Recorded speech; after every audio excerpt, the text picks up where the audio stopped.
Quand Marcelo nous dit que Blanche serait morte d'une petite opération, ce certificat ne mentionne pas cette opération.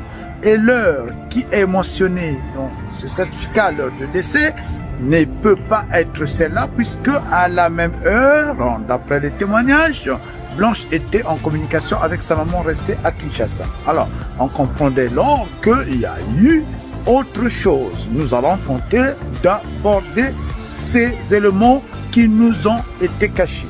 Nous avons aujourd'hui les audios. C'est comme si Blanche sentait sa mort venir et a eu envie de se confier. On nous dit ceci, que Blanche a fini par découvrir le côté mystico-sataniste de son mari. Oui, son mari, parce que Tounassi a aussi un mari. Est-ce que vous vous rendez compte du scandale? Et une fois que Blanche a eu connaissance de toutes ces choses, elle a menacé de divorcer.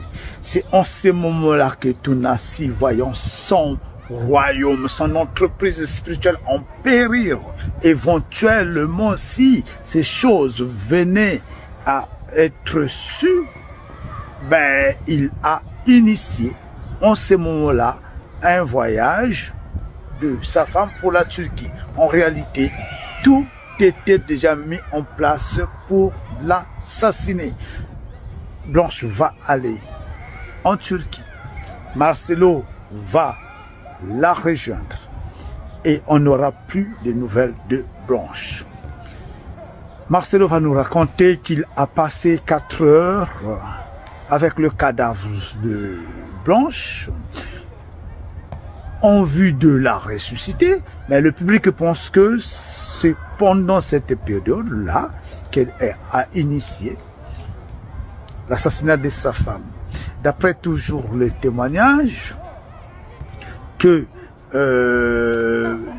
la femme de Marcelo, qui est Blanche, méritait une autopsie. Quand ta femme trouve la mort dans des conditions troublantes, ton premier réflexe, autant que mari, c'est de demander l'autopsie, ce qui n'a pas été demandé par Tounassi. Autre élément quand même, c'est que Blanche sera enterrée 5 jours, à peine 5 jours après son décès. Y avait-il des choses à cacher? Alors là...